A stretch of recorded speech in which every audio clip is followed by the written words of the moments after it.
ఈ రోజున బలిపీఠం యొక్క శక్తి, నెగిటివ్ బలిపీఠాలు మీ జీవితంలో ఒకవేళ ఉంటే దాని ప్రభావం ఎట్లా ఉంటుందో చూపిస్తాను చూడండి అమ్మా. అపవాది బలిపీఠములు ఒకవేళ నువ్వు కట్టుకున్నా, లేదంటే ఎవరన్నా నీ జీవితంలో కట్టినా, అసలు అపవాది బలిపీఠముకు శక్తి ఉంటుందా అనేది చూద్దాం. మొట్టమొదటిగా రాజుల 2వ గ్రంథంకి వెళ్ళండి త్వరగా. రాజుల 2వ గ్రంథము 3వ అధ్యాయం 5వ వచనం చదవండమ్మా. అయితే ఆహాబు మరణమైన తరువాత మోయాబు రాజు ఇజ్రాయేలు రాజు మీద తిరుగుబాటు చేయగా యెహోరాము షోమ్రోనులో నుండి బయలుదేరి ఇజ్రాయేలు వారినందరినీ సమకూర్చెను. యూదా రాజైన యెహోషాపాతునకు వర్తమానము పంపి, మోయాబు రాజు నా మీద తిరుగుబాటు చేసి ఉన్నాడు, నీవు వచ్చి నాతో కూడా మోయాబీలతో యుద్ధము చేసదవా అని అడుగగా అతడు, నేను నీ వాడనై ఉన్నాను, నా జనులు నీ జనులే, నా గుర్రములు నీ గుర్రములే, నేను బయలుదేరి వచ్చేదనని ప్రత్యుత్తరం ఇచ్చెను. చూసారా, మోయాబు రాజు అనే ఒక రాజు ఆహాబు చనిపోయిన తర్వాత, అప్పటి వరకు ఆహాబు క్రింద ఉన్న ఆ యొక్క రాజు, ఆహాబు చనిపోయి ఆహాబు కుమారుడైన యెహోరాము సింహాసనం మీద కూర్చున్నాడని తెలిసి ఇంకా తిరుగుబాటు చేయడం స్టార్ట్ చేశాడు. ఇంకా నేను నీ కింద ఉండను అని చెప్పేసి. ఎప్పుడైతే మోయాబు రాజు ఇజ్రాయేలు రాజైన యెహోరాము మీద తిరుగుబాటు చేశాడో, ఈ ఇజ్రాయేలు రాజు యుద్ధము చేయాలని నిర్ణయించుకొని యూదా దేశపు రాజైన యెహోషాపాతును కూడా కలుపుకున్నాడు. నాతో పాటు వచ్చి నీవు కూడా యుద్ధము చేయంటే అతడు నేను కూడా వస్తానన్నాడు. ఈ మార్గంలో ఈ ఇద్దరు రాజులు ఇంకొక రాజును కూడా కలుపుకుంటారు. చూడండి 9వ వచనము. ఇజ్రాయేలు రాజును యూదా రాజును ఏదోము రాజును బయలుదేరారు. చూసారా, మోయాబు రాజు మీద, మోయాబు దేశం మీద యుద్ధము చేయటానికి ఇజ్రాయేలు రాజు, యూదా రాజు, ఏదోము రాజు, ఈ ముగ్గురు రాజులు కలిసి ఏం చేశారు? యుద్ధము చేయటానికి బయలుదేరి వెళ్తున్నారు. ముగ్గురు రాజులు, ముగ్గురు దేశాల సైన్యము, ముగ్గురు దేశాల ప్రజలు ఒక్క రాజు మీద దండెత్తి వెళ్తున్నారు. ఎంత దారుణము! అయితే ఈ దారిలో యెహోషాపాతుకు ఒక అనుమానం వచ్చింది. మన ముగ్గురం అయితే వెళ్తున్నాం, కానీ అసలు మనం వెళ్తుంది దేవుని చిత్తమా కాదా కనుక్కుందామని చెప్పేసి ఎలీషా ప్రవక్త దగ్గరికి వెళ్తారు. ఏలియా కుమారుడైన ఎలీషా దగ్గరికి వెళ్తారు. ఆ ఎలీషా ప్రార్థన చేసి, ఇదిగో చెప్పిన మాట చూడండి, 18వ వచనం చదవండి అమ్మా. 18వ వచనం, అదే అధ్యాయం 18వ వచనము. ఇది యెహోవా దృష్టికి అల్పమే, ఆయన మోయాబీలను మీ చేతికి అప్పగించు. ఆయన ఏంటంట? మోయాబీలను మీ చేతికి అప్పగిస్తున్నాను అంటున్నాడు. ఒక్క మోయాబు రాజు మీద యుద్ధము చేయటానికి ఎంతమంది రాజులు వెళ్తున్నారండి? ముగ్గురు రాజులు. ఇజ్రాయేలు రాజు, యూదా రాజు, ఏదోము రాజు. పైపెచ్చు వీళ్ళకి ఎవరు తోడుగా ఉన్నాడు? దేవుడు తోడుగా ఉన్నాడు. ఎందుకంటే ఎలీషా ప్రార్థన చేసి చెప్పిన మాట ఏంటంటే, ఆయన మోయాబీలను మీ చేతికి అప్పగిస్తాడు, ఇది స్వల్ప విషయమే, మీరు ధైర్యంగా వెళ్ళి యుద్ధం చేయండి అన్నారు. అయితే దైవజనుడు ప్రకటించిన రీతిగా, ప్రవచించిన రీతిగా నిజంగానే అది స్వల్ప విషయమే. అసలు ఆత్మీయ విషయం పక్కన పెట్టేసేసి ముగ్గురు కలిసి ఒకరిని కొడతాం ఈజీయే కదమ్మా. ఒక్క మోయాబు రాజు మీద ఎంతమంది వెళ్తున్నారు? ముగ్గురు రాజులు వెళ్ళారు. అసలు ఈ మోయాబు రాజు ఆల్రెడీ ఇజ్రాయెల్ రాజుకు బానిసగా బతుకుతున్నాడు, ఓడిపోయాడు గతంలో. అంటే ఈ మోయాబు రాజు యొక్క సైన్యము కానీ బలము కానీ చాలా స్వల్పమైనది, ఎందుకంటే గతంలో ఆల్రెడీ బానిసగా ఉన్నాడు. కానీ ఎప్పుడైతే ఆహాబు చనిపోయాడు అని తెలుసుకున్నాడో, ఆహాబు కుమారుడైన యెహోరాముకు నేను బానిసగా బతకాలా అని చెప్పేసి, నో, నేను ఇంకా ఆ బానిసగా ఉండను అని చెప్పేసి తను నిర్ణయం తీసుకున్న తర్వాత, ఇదిగో యెహోరాము, ఇజ్రాయెల్ రాజు అయిన యెహోరాము, యూదా రాజు అయిన యెహోషాపాతు, ఏదోము రాజు, ఈ ముగ్గురు దేశాల రాజులు, ముగ్గురు దేశాల సైన్యము, ముగ్గురు దేశాల ప్రజలు కలిసి ఒక్క మోయాబు రాజును ఓడించడానికి బయలుదేరి వెళ్ళాడు. ఈ యెహోషాపాతు చాలా దైవభక్తి కలిగినవాడు. ఎంత దైవభక్తి కలిగినవాడంటే, మనకెంత బలం ఉంది కదా, ఇంక దేవుణ్ణి అడగాల్సిన పని లేదులే అని అనుకోలా. ఈ దారిలో వెళ్ళి ఎలీషాను కలుసుకుని, మేము పలానా రాజు మీద యుద్ధము చేయడానికి వెళ్తున్నాము, నువ్వు ప్రార్థన చేసి చెప్పు, ప్రభు మా పక్షముగా ఉన్నాడా లేడో, ప్రభు మా కార్యము జరిగిస్తాడా లేదో అని అడిగితే, ఇది స్వల్పమైన విషయమే, ఆయన మోయాబీలను మీ చేతికి అప్పగిస్తాడని చెప్పేసి పైపెచ్చు ఎలీషా ప్రవక్త కూడా ప్రవచించాడు. ప్రవచించిన రీతిగా చూడండి అమ్మా ఎట్లా జరుగుతుందో చూడండి. 24వ వచనం చదువుదాం. వారు ఇజ్రాయేలు వారి దండు దగ్గరకు రాగా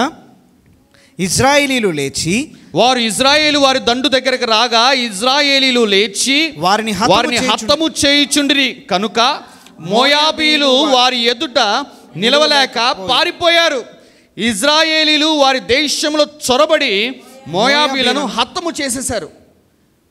3 దేశాల రాజులు, 3 దేశాల సైన్యము, 3 దేశాల ప్రజలు కలిసి ఒక్క రాజుని, ఒక దేశం యొక్క సైన్యాన్ని, ఒక దేశం యొక్క ప్రజలను హతము చేయటం చాలా స్వల్పము.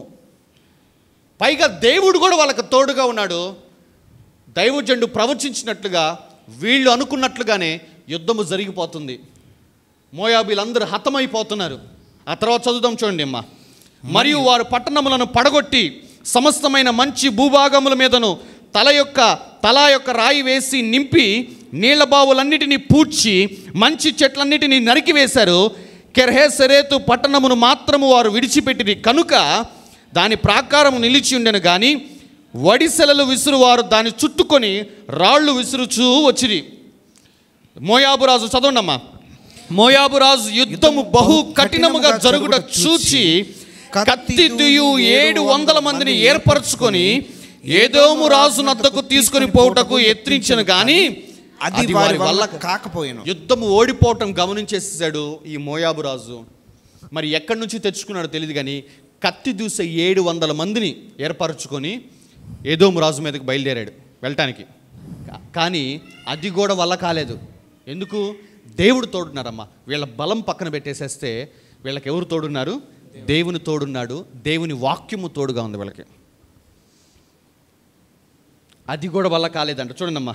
ఏదోము రాజు వద్దకు తీసుకొని పోవుటకు యత్నించెను కానీ అది వారి వల్ల కాకపోయింది. అది వారి వల్ల కాకపోయింది. ఆ తర్వాత చదువుదామా. అప్పుడు అతడు తనకు మారుగా ఏలవలసిన తన జ్యేష్ఠ కుమారుణ్ణి తీసుకొని పట్టణపు ప్రాకారము మీద దహన బలిగా అర్పింపగా ఇజ్రాయేలు వారి మీదకి కోపము బహుగా వచ్చెను కనుక వారు అతనిని విడిచి తమ దేశమునకు మరలిపోయారు. మీకు అర్థమవుతుందా మాటలు? ఎంతమందికి అర్థమైందమ్మా వచ్చినము? అసలు ఎంతమంది చదివారు? ఏం జరిగింది అక్కడ? 3 దేశాల రాజులు, 3 దేశాల సైన్యము, 3 దేశాల ప్రజలు అప్పటి వరకు మోయాబు రాజుని చిత్తుగా ఓడించి పడేసేసారు. పట్టణాలని కాల్చివేసేసారు. నీళ్ల బావులను పూడ్చివేసేసారు. ఇదిగో ప్రజలందరినీ హతమార్చేసేసారు. ఇక మోయాబు రాజు ఏమి చేయాలో తెలియక తనకు జ్ఞానం ఉన్నది. ఏం చేశాడంటే తన తర్వాత తనకు మారుగా ఏలవలసిన తన కుమారుణ్ణి తీసుకుని వెళ్ళి పట్టణము ప్రాకారం మీద బలిపీఠము కట్టి ఆ బలిపీఠం మీద దహన బలిగా కుమారుణ్ణి చంపేసేసాడు. Evil alter. మోయాబు రాజు దేవుని బిడ్డ కాదమ్మా. మోయాబీలు దేవునికి హేయమైన వారు. మోయాబీలు విగ్రహారాధన చేసేవారు.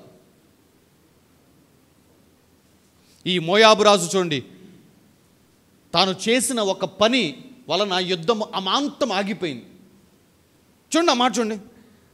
దహన బలిగా అర్పింపగా ఇజ్రాయేలు వారి మీదకి కోపము బహుగా వచ్చెను కనుక వారు అతను విడిచి తమ దేశమునకు వెళ్ళిపోయారు. వాళ్ళు యుద్ధం ఆపేసేసారు. What happened?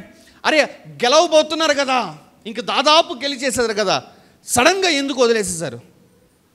ఒక వ్యక్తి అపవాది బలిపీఠాన్ని ఎప్పుడైతే కట్టాడో ఆ బలిపీఠంలో ఉన్న శక్తి, ఆ నెగిటివ్ ఫోర్స్ ఏం చేసింది తెలుసా? 3 దేశాల రాజుల్ని ఆటంకపరచడం మాత్రమే కాదు, 3 దేశాల సైన్యాన్ని ఆటంకపరచడం మాత్రమే కాదు, దేవుని మాటను కూడా ఆటంకపరిచింది. బలిపీఠము యొక్క శక్తి, నెగిటివ్ ఈవిల్ ఆల్టర్స్, అపవాది బలిపీఠాల యొక్క శక్తి చూడమ్మా, దేవుని వాగ్దానాలని సహితము కూడా ఆర్పుతాయి. మీకు అర్థమవుతున్నాయి ఆ మాటలు? దేవుడు మీకు తోడుగా ఉన్నాడని చెప్పిన వ్యక్తి సాదాసీది వ్యక్తి కాదు. ఎవరు అతను? ఎలీషా. ఏలియా పరిచారకుడైన ఎలీషా ప్రార్థన చేసి చెప్పిన మాట, యెహోవా సెలవిస్తున్న మాట ఏమిటంటే, ఇది స్వల్పమైన విషయమే, ఆయన మీ చేతికి మోయాబీలను అప్పగిస్తాడని చెప్పిన ప్రకారంగానే యుద్ధం అంతా ఆటోమేటిక్గా అయిపోతుంది. బట్ సడన్గా ఈ మోయాబు రాజు అపవాది బలిపీఠానికి కట్టి తనకు మారుగా ఉన్న తన కుమారుణ్ణి సాక్రిఫైస్ చేశాడు, బలి అర్పించేసాడు. వెంటనే ఆ ప్రదేశంలో నెగిటివ్ స్పిరిట్స్ అనేవి వెంటనే రిలీజ్ అయిపోయినాయి. ఈ అపవాది శక్తులు వెంటనే రిలీజ్ అవడంతో ఏం చేసినాయంటే, ఈ శక్తులు వెంటనే స్ప్రెడ్ అయిపోయి, ఇదిగో ఇజ్రాయేల్ ప్రజలు ఇంకా మోయాబు రాజును కానీ అతని కుటుంబాన్ని కానీ అతని యొక్క కుటుంబాన్ని రాజ్యాన్ని ఏమీ చేయకుండా ఆపేసేసేసాడు. మనుషుల్ని ఆపటం పక్కన పెట్టేసాడు అమ్మా, దేవుని మాటను ఆపింది. That is what you have to understand. అపవాది బలిపీఠము మనిషిని ఆపటము కాదు. అపవాది యొక్క బలిపీఠము దేవుని మాటను ఆపింది.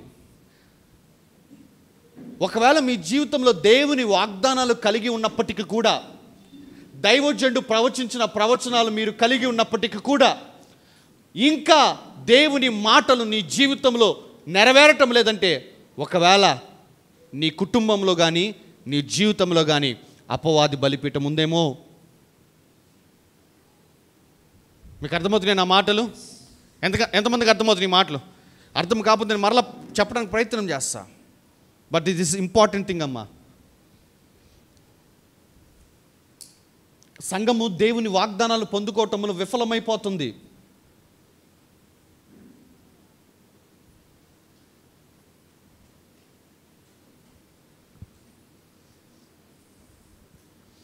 తనకు మారుగా ఏలవలసిన తన జ్యేష్ఠ కుమారుని తీసుకొని పట్టణపు ప్రాకారం మీద దహన బలిగా అర్పింపగా ఇజ్రాయేలు వారి మీదకి కోపము బహుగా. ఎవరి మీద? ఏం కోపం? ఎవరి కోపం? దేవుని కోపం కాదు, అపవాది శక్తుల యొక్క కోపము వారి మీదకి బహుగా వచ్చేసింది. They have stopped the war. వాగ్దానం నెరవేరటం ఆగిపోయింది. వన్ ఈవిల్ ఆల్టర్, ఒక్క అపవాది బలిపీఠము చాలమ్మా దేవుని వాగ్దానాలు మన జీవితంలో నెరవేరకుండా ఆటంకపరుస్తాయి. ఒక్క అపవాది బలిపీఠము చాలు. నీకు ఎంత బలమున్నా ఎంత జ్ఞానమున్నా నీ జీవితంలో నువ్వు అభివృద్ధిని చూడలేకుండా ఉంటావు. ఒక్క అపవాది బలిపీఠము చాలు. నువ్వు ఎన్ని డాక్టర్ల దగ్గరికి వెళ్ళినా, ఎంతమంది హాస్పిటల్స్ దగ్గరికి వెళ్ళినా నీ ఆరోగ్యం మెరుగుపడదు. One evil altar is enough. ఒక్క అపవాది బలిపీఠము. ఈ ఒక్క అపవాది బలిపీఠమే పేదరికానికి కూడా కారణం అవుతుంది. న్యాయాధిపతుల గ్రంథం 6వ అధ్యాయంకి వెళ్ళిపోండమ్మా. న్యాయాధిపతుల గ్రంథము 6వ అధ్యాయం త్వరగా. న్యాయాధిపతుల గ్రంథము 6వ అధ్యాయం 15వ వచన భాగం చదువుదాం. న్యాయాధిపతుల గ్రంథము 6వ అధ్యాయము 15వ వచన భాగం. అతడు చిత్తము నా ఏలినవాడా, దేని సహాయము చేత నేను ఇజ్రాయేలీలను రక్షింపగలను? దేని సహాయము చేత నేను ఇజ్రాయేలీలను రక్షింపగలను? నా కుటుంబము మనష్షే గోత్రములో ఎన్నిక లేనిదే. ఏమంటున్నాడు? నా కుటుంబము అసలు మనష్షే గోత్రములో లెక్కించలేదు, ఎన్నిక లేని గోత్రం అన్నాడు. భయంకరమైన పేదరికం అనుభవిస్తున్నాడు గిద్యోను అతని కుటుంబము. అందుకే ఏమంటున్నాడంటే, అసలు మా గోత్రం యొక్క లెక్కల్లో కూడా మమ్మల్ని పరిగణలోకి తీసుకోలేదు. అంత హీనమైన బతుకు మేము బతుకుతున్నామయ్యా. ఇప్పుడు నేను ఇజ్రాయేలీలకు ఏ విధంగా రక్షణ ఇస్తాను అంటున్నాడు. అసలు జనాభా లెక్కల్లో కూడా మమ్మల్ని చేర్చలా. ఏ రోజైనా చూడండి మా జనాభా లెక్కల్లో అడుక్కునే వాళ్ళని వీళ్ళు ఎవరిని చేర్చరు. మీకు తెలుసలేదు? ఎప్పుడైనా చూసారా ఈ సెన్సెక్స్ తీసేవాళ్ళు జనాభా లెక్కలు తీసేవాళ్ళు అడుక్కున్న దగ్గరికి నీ పేరు చెప్పు అని చెప్పి అడగరాలు. ఒక గృహం ఉండి ఆ గృహంలో ఉంటేనే తీసుకుంటారు. గిద్యోను చెప్తున్న మాట అదే. మనిషి గోత్రములో ఎన్నికే చేయబడలేదయ్యా.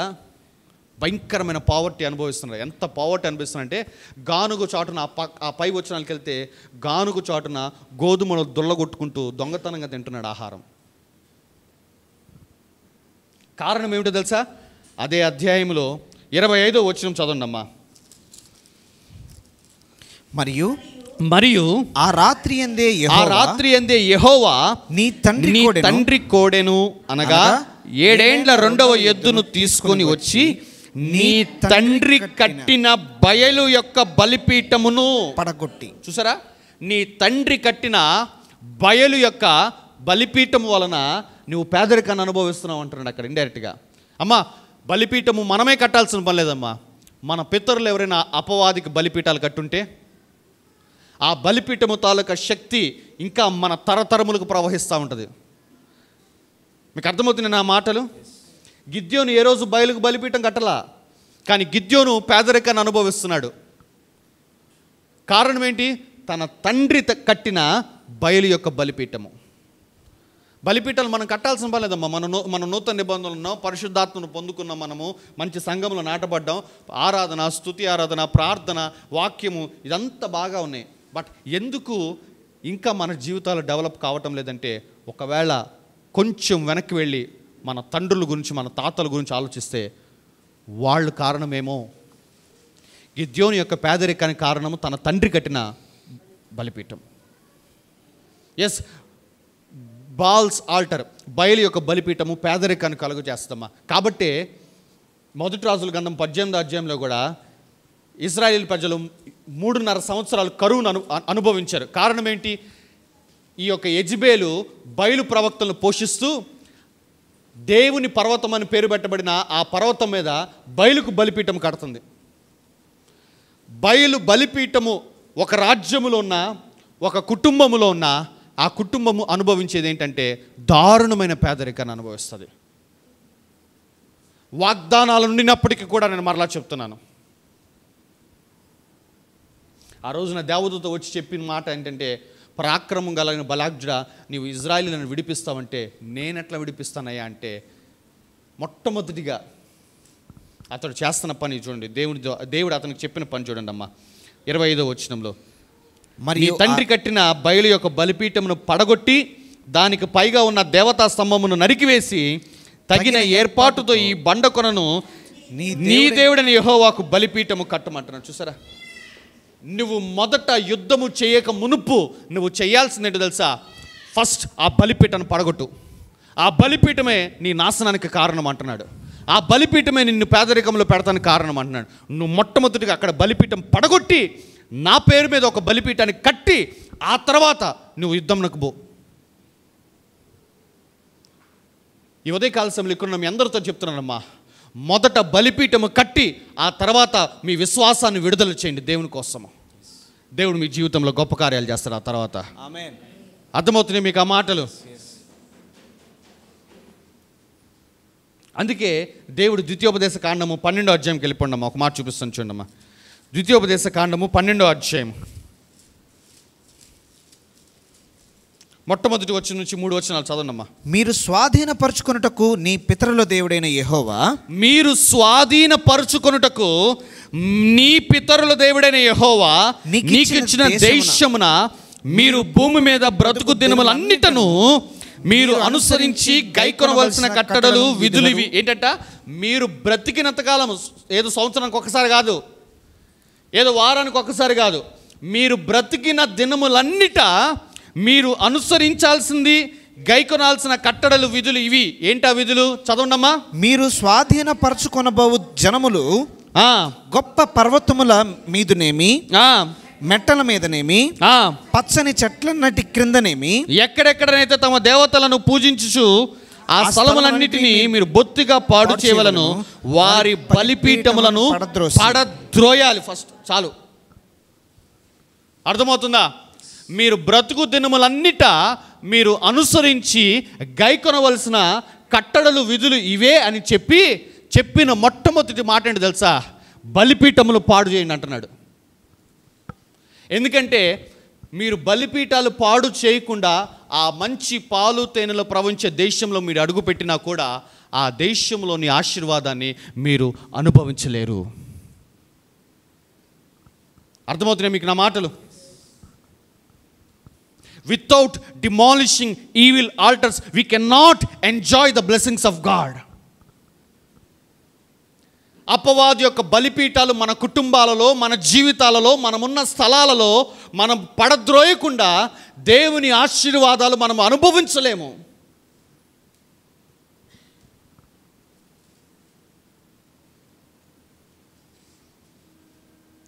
ఒకవేళ మీ జీవితంలో అపవాది బలిపీఠాలు ఉన్నాయని మీకు అనిపిస్తున్నట్లయితే నువ్వు చేయవలసిన పని ఏంటంటే ఇదే: బలిపీఠములను పడద్రోయి. ఏ విధంగా పడద్రోస్తావు? ఏ విధంగా మనము బలిపీఠాలు పడద్రోయగలం? నెంబర్ 1 థింగ్, ఇజ్రాయేల్ దేవుని బలిపీఠాన్ని ఎట్లా పడద్రోసారమ్మా? ఆ బలిపీఠం మీద బలులు అర్పించకుండా ఆ బలిపీఠమును నిర్లక్ష్యపరిచి బయలుకు బలిపీఠం కట్టడం ద్వారా దేవుని బలిపీఠాన్ని నిర్లక్ష్యపరిచారు. ఇన్ ద సేమ్ వే, ఎక్కడైతే అది నీ కుటుంబమైనా, నీ వ్యక్తిగత జీవితమైనా, ఆఫీసులో అయినా సరే, బలిపీఠము, అపవాదికి బలిపీఠము కట్టబడి అది నీకు వ్యతిరేకంగా పనిచేస్తుంది అని నీకు అనిపిస్తే నువ్వు చేయాల్సిన పని ఏంటో తెలుసా? అక్కడే దేవునికి బలిపీఠం కట్టాలి. నువ్వు అక్కడే దేవునికి బలిపీఠం కట్టాలి. ఎందుకంటమ్మా, మన కాలాల్లో బలిపీఠాలు కళ్ళకు కనపడవు. మన కాలంలో బలిపీఠాలు ఇదిగో మాటల ద్వారా. అందుకే చూడండి, వాడెవడో ఊరు చివరు ఉంటాడు, వాడెవడో ఇంకో ఆఫీస్కి వస్తాడు, ఆఫీస్ ఓపెనింగ్ అంటాడు, లేదంటే హౌస్ ఓపెనింగ్ అంటాడు, లేదా స్థలం ఓపెనింగ్ అంటాడు, వాడిని ఎవడో పిలుస్తాడు. వాడు కూర్చొని అక్కడ చేసే పని ఏంది? మాటలు పలుకుతూ ఉంటాడు. By words he is erecting evil altar. వాడి మాటలతోటి బలిపీఠాలను కడుతున్నాడు. దారుణమైన తెలుసా? మనోళ్ళుగా చక్కగా సిద్ధాంతిని పిలుచుకుంటూ ఉంటాడు, వాడెవడిన వాస్తాన్ని పిలిపించుకుంటూ ఉంటాడు, వాడెవడేదో చెప్తాడు, వీడు కడతా ఉంటాడు. ఇక్కడ నిజమా కదా నేను చెప్పింది? నేను చెప్తున్నానమ్మా, దేవుని వాక్యంలో లేనివి ఈ వాస్తులు కానీ, ఈ సిద్ధాంతిని పిలిపించుకోవటం కానీ, ఆడిన ఉన్న పిలిపించి వీడిన ఉన్న పిలిపి నువ్వు చేసే పనులు ఉన్నాయి చూస్తావా, అవే అపవాది బలిపీఠాలు కట్టడానికి హేతువులు అవుతున్నాయి. ఆడు వెళ్ళిపోగానే అప్పుడే చక్కగా పాస్టర్ గారిని పిలిపించుకుంటారు. నిజమా కాదా? ఎంతమంది అమ్మా పెళ్ళి చేయమని పాస్టర్ గారిని అడుగుతారు, కానీ పెళ్లి ముహూర్తం మాత్రం వేరే వాడు నిర్ణయిస్తాడు కదా. పాస్టర్ గారికి అర్థం కాదు. సీక్రెట్, ఇదంతా సీక్రెట్ జరుగుతూ ఉంటుంది వెనక. పాస్టర్ గారికి ఎప్పుడైనా డౌట్ వచ్చి అడిగాను, మేనమావండి ఇది ఏం చేస్తాం, వాళ్ళు మనం కాదనలేముగా, అసలు వినాలి వాళ్ళ మాట. అస్సలు వినకపోతే అంతే, కట్టుకో, చక్క పెద్దగా కట్టుకో.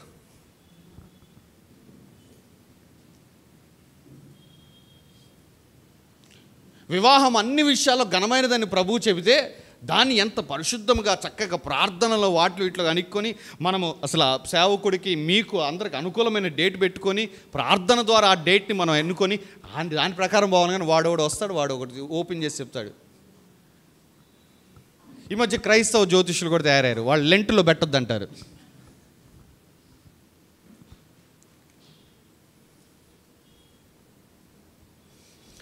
అజ్ఞానంతో లోకాన్ని చూచి నేర్చుకుంటూ అపవాదికి మన కుటుంబాలలో, మన వివాహాలలో, మనం పనిచేస్తున్న ప్రదేశాలలో అపవాది చేత బలిపీఠాలు కట్టించుకుంటున్నాం. మనము ఈ బలిపీఠాలు కట్టించుకొని మనము సఫర్ అవటం కాదమ్మా, మన తర్వాత వస్తున్న తరాలను కూడా సఫర్ చేస్తున్నాము. గిద్యోని యొక్క పేదరికానికి కారణం ఎవరు? తన తండ్రి కట్టిన బలిపీఠం. ఈరోజు నువ్వు అజ్ఞానంతో చేసే పని వలన నీ కుటుంబంలో వెలిసిన ఆ యొక్క అపవాది బలిపీఠం వలన నువ్వు ఒక్కడివే కాదు నష్టపోతుంది, నీ బిడ్డలు. వాడెవడో వస్తాడు, ఈడెవడో వచ్చి చెప్తూ ఉంటాడు, మాకు అక్కడ సెంటిమెంట్ అండి, మాకు ఎక్కడ సెంటిమెంట్ అండి, అక్కడ చేసుకోవాలని చెప్పేసి.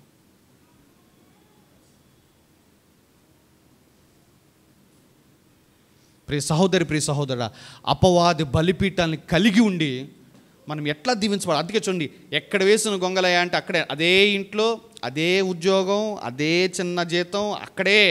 ఇంకా చెప్పాలంటే దినదినం వెనక్కిపోతూ ఉంటాం కానీ ముందుకు పోం. కారణం ఏంటి తెలుసా? Somebody is holding. మనం అనుకుంటాం ఆ పాస్టర్ గారిని పిలిపించుకుంటాం, 7 శుక్రవారాలు ఎవరినో పిలిపించుకొని ప్రార్థనలు పెడతాం, 12 శుక్రవారాలు వాళ్ళు వచ్చి ప్రార్థన చేస్తారు, ఇంకోళ్ళు దారిని వెళ్ళాలా, ప్రార్థన చేయండి. రే కట్టింది నువ్వే గారా బాబు,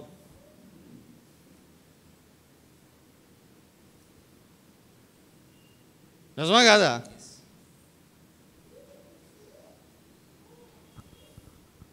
పాస్కర్ మేము నమ్మం పాస్కర్, ఇవన్నీ నమ్మమాకు. నమ్మే వాళ్ళకి నేను చెప్తున్నా,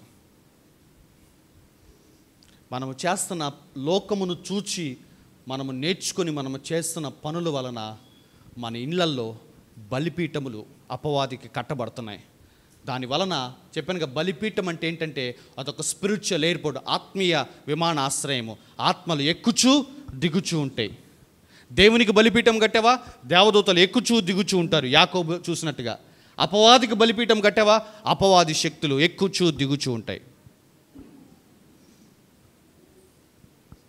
ఆ రోజున మోయాబు రాజు ఆ పట్టణం యొక్క ప్రాకారం మీద బలిపీఠము కట్టి తనకు మారుగా ఏలవలసిన జ్యేష్ఠ కుమారుని బలిగా అర్పించగానే ఇదిగో ఆత్మ సంబంధమైన ఆకాశం అట్లా తెరవబడింది. ఒక్కసారి ఒక నెగిటివ్ స్పిరిట్ అనేది వెంటనే రిలీజ్ అయింది. ఈ నెగిటివ్ స్పిరిట్ ఇతడి కోరిక మేరకు వెళ్ళిపోయి దేవుని వాగ్దానం పొందుకున్న వాళ్ళని కూడా ఆటంకపరిచింది.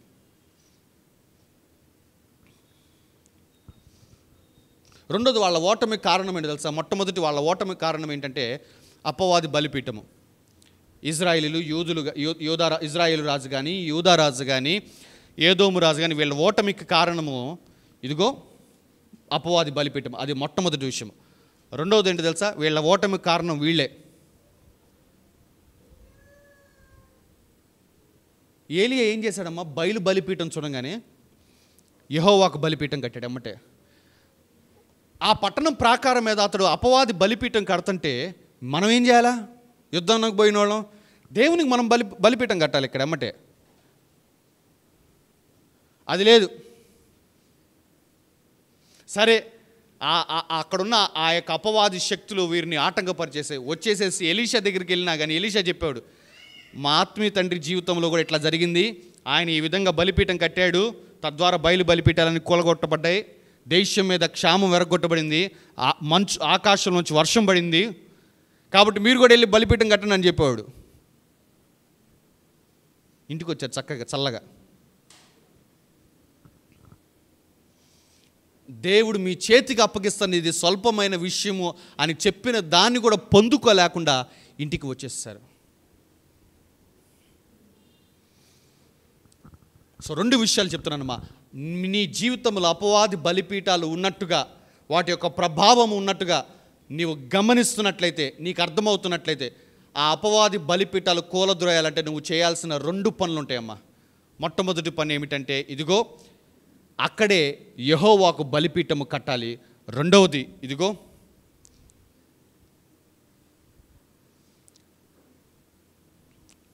పాత పద్ధతులు ఏవైతే ఉన్నాయో చూసారా, ఆ పద్ధతులన్నీ విడిచిపెట్టేసేయాలి.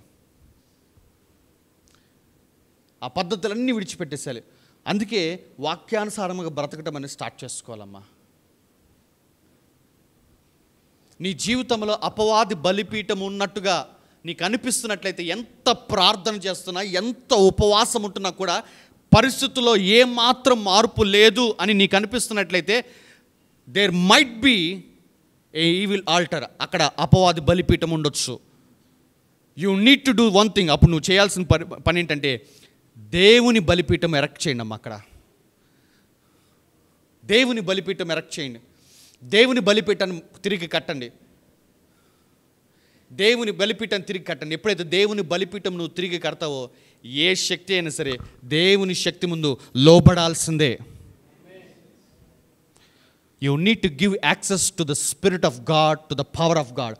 దేవుని యొక్క ఆత్మకు, దేవుని యొక్క శక్తికి నీవు అవకాశం ఇవ్వాలి. ఎట్లా? నీవు బలిపీఠము కట్టడము ద్వారానే, అదే స్థలంలో. హల్లెలూయా, హల్లెలూయా, హల్లెలూయా.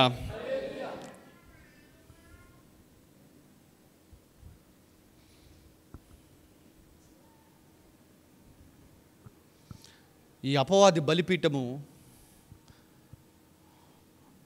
మనం చేసే చిన్న చిన్న పనుల ద్వారా కూడా కట్టబడతాయమ్మా, ఇంతకు చెప్పినట్టుగా. కాబట్టి చాలా చాలా జాగ్రత్తగా ఉందాం. 1 కొరింథీయులకు రాయబడిన పత్రిక వెళ్దాం.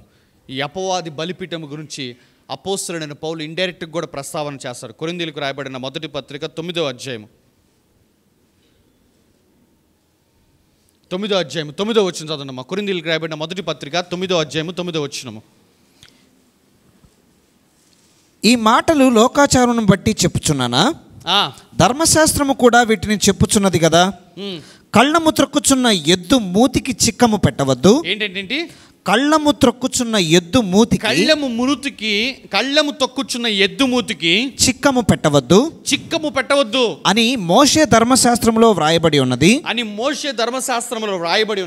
దేవుడు ఎడ్ల కొరకు విచారించుచున్నాడా? కేవలము మన కొరకు దీనిని చెప్పుచున్నాడా? అవును, మన కొరకే కదా. చూసారు అంటే ఏం చెప్తున్నాడంటే, కళ్ళము త్రొక్కుచున్న ఎద్దు మూతికి చిక్కం వేయబట్టం గురించి మాట్లాడుతున్నాం. అంటే పని చేస్తున్నాం, హార్డ్ వర్క్ చేస్తున్నాము, తిరుగుతున్నాం. ఇప్పుడు చూడండి, కళ్ళెము తొక్కే ఎద్దు ఎట్లా ఉంటుందంటే ఆ యొక్క పెద్ద రాతి బండ లాంటి ఉంటుంది. అది దాంట్లో గింజలు వేస్తారు, దాంట్లో కర్ర పెట్టి ఆ కర్రని ఒక తాడు కట్టి ఎద్దు మెడ మీద వేస్తారు. అది రౌండ్గా ఇంకా తిరుగుతూ ఉంటుంది. లోపల ఆ గానుగలో గింజలు నలిగి నూనె బయటకు వస్తూ ఉంటుంది. ఇది రౌండ్గా తిరుగుతూ ఉంటుంది. వస్తున్న నూనెమో యజమానుడు తీసుకుంటాడు, కానీ దానికి మాత్రం ఏమీ ఉండదు అందులో భాగం. ఇదే కళ్ళెము త్రొక్కుచున్న ఎద్దు మూతికి చిక్కము. నువ్వు పని చేస్తూ ఉంటావు, బట్ నీ ఆదాయం నువ్వు కడుపు నిండా తినలేవు. నీ ఆదాయం నీ నోటికి రాదు. దీనికి కట్టుకోవటానికి వెళ్ళిపోతా ఉంటావు వచ్చే ఆదాయం. నువ్వు కడుపార తినటానికి ఉండదు, నచ్చింది తినటానికి ఉండదు. ఆ బిల్స్, ఈ బిల్స్, ఆ ఇంట్రెస్ట్లు, ఆ లోన్లు, ఈ లోన్లు, మొత్తము వచ్చిందల్లా బయటికి వెళ్ళిపోతూ ఉంటుంది. దీన్నే కళ్ళెము తొక్కుచున్న, అంటే కష్టపడుచున్న ఎద్దు మూతికి చిక్కం వేయటం. అంటే అందరు అనుకున్నారు, ఏంది మోషే ఎద్దుల గురించి మాట్లాడుకుంటున్నాడు, యానిమల్ లవరా అంటే పౌలు చెప్తున్నాడు, అది మన కొరకు చెప్పుచున్న మాట. అంటే నీవు హార్డ్ వర్క్ చేస్తూ నువ్వు తినలేకపోతున్నావు చూసావా, ఆ పరిస్థితిని బట్టి దేవుడు విచారిస్తున్నాడమ్మా. నువ్వు కష్టపడుతున్నావు, ఉద్యోగం చేస్తున్నావు, పని చేస్తున్నావు, అయినప్పటికీ నీ ఆదాయం నువ్వు తినలేకపోతున్నావు.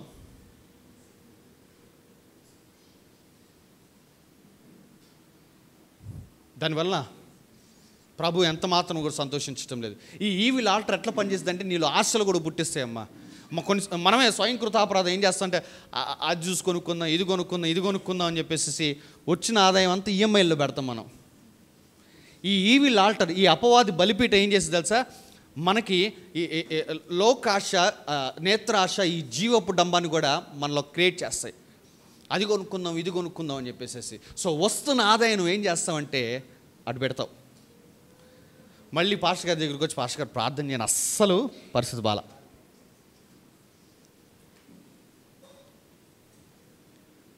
లేదా వస్తున్న ఆదాయం అంతా హాస్పిటల్ బిల్స్ కట్టేస్తాం, లేదా వస్తున్న ఆదాయం అంతా వడ్డీలు వాళ్ళకి అప్పులు చేసిన వాళ్ళు కట్టేయటం.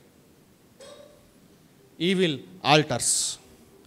దేవుణ్ణి నెగ్లెక్ట్ చేయటం ద్వారా, అమ్మ నేను చెప్తున్నానమ్మా, విశ్వాసి జీవితంలో ఏ విధంగా అపవాది బలిపీఠాలు కట్టబడతాయంటే, దేవునిని ఎప్పుడైతే కొంచెము పక్కన పెడతామో, దేవుని బలిపీఠాన్ని కట్టకుండా ఎప్పుడైతే పక్కన పెడతామో, అదే ద్వారము తెరిచిద్దమ్మా. బాగా బిజీ అయిపోతాం చూసావా, అది కూడా ద్వారము లాంటిది అపవాది బలిపీఠం కట్టడానికి.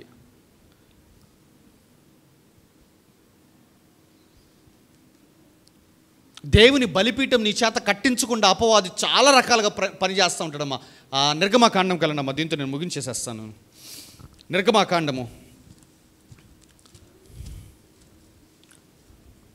5వ అధ్యాయం 9వ వచనము.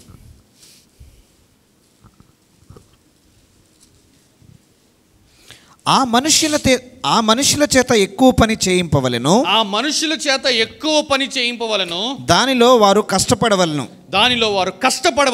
అబద్ధపు మాటలను వారు లక్ష్య పెట్టకూడదనెను. చూసారు, అబద్ధపు మాటలు వారు ఏం జరిగిందంటే, మోషే వెళ్ళి ఫరో దగ్గరికి నిలబడి, మా ప్రజల్ని పోనీయండి, మేము మా దేవుడైన యెహోవాకు బలిపీఠం కట్టాలి, బలి అర్పించాలని న్యాయమైన కోరిక పెట్టాడు, మేము దేవునికి బలిపీఠం కట్టాలని చెప్పేసి. ఎప్పుడైతే ఫరో అపవాది సాదృశ్యంగా ఉన్నాడమ్మా. ఎప్పుడైతే దేవునికి నువ్వు బలిపీఠం కట్టాలన్న ఆలోచన వచ్చిందో వెంటనే అపవాది ఏం చేశాడు తెలుసా?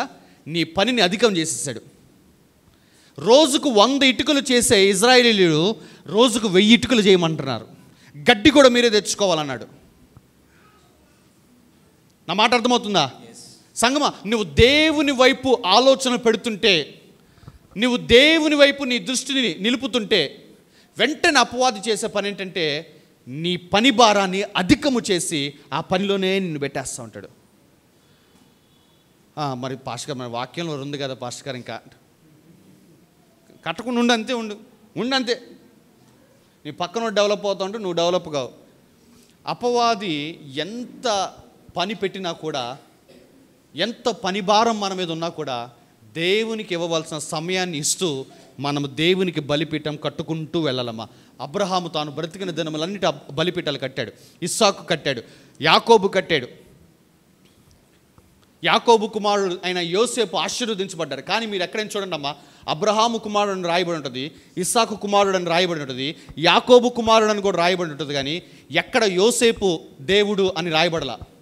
అబ్రహాము, ఇస్సాకు, యాకోబుల దేవుడు అని రాయబడుతుంది కానీ యోసేపు దేవుడు అని రాయబడలా. ఎందుకు తెలుసా? యోసేపు తన జీవితంలో ఎక్కడ కూడా దేవునికి బలిపీఠం కట్టలా. నా మాటలు అర్థమవుతున్నాయా? అబ్రహాము దేవుడు, ఆయన అబ్రహాం బలిపీఠాలు కడుతూ వచ్చాడు. ఇస్సాకు దేవుడు, ఇస్సాకు బలిపీఠాలు కడుతూ వచ్చాడు.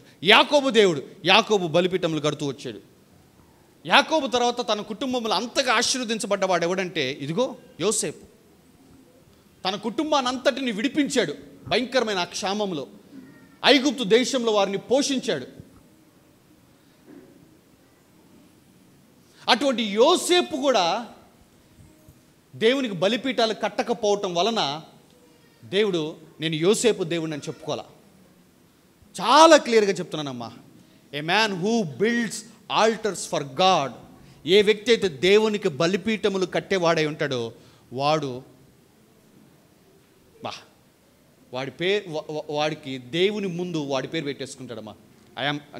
నేను బలిపీఠం కట్టాను అనుకో దేవునికి, గాడ్ ఆఫ్ ఇమాన్యుయల్ పృథ్వీరాజ్. నువ్వు బలిపీఠం కట్టావు అనుకున్నా ఆయన నీ దేవుడని నువ్వు చెప్పుకోవచ్చు. అర్థమవుతున్నాయి మీకు ఆ మాటలు? హల్లెలూయా, హల్లెలూయా. బలిపీఠములు కట్టటము నిర్లక్ష్యము చేయమాకండమ్మా దేవునికి. Altar will fight with the altar. అపవాది బలిపీఠంతో పోరాడేది ఏంటంటే నీ ప్రార్థన, నువ్వు దేవునికి కట్టే బలిపీఠమే.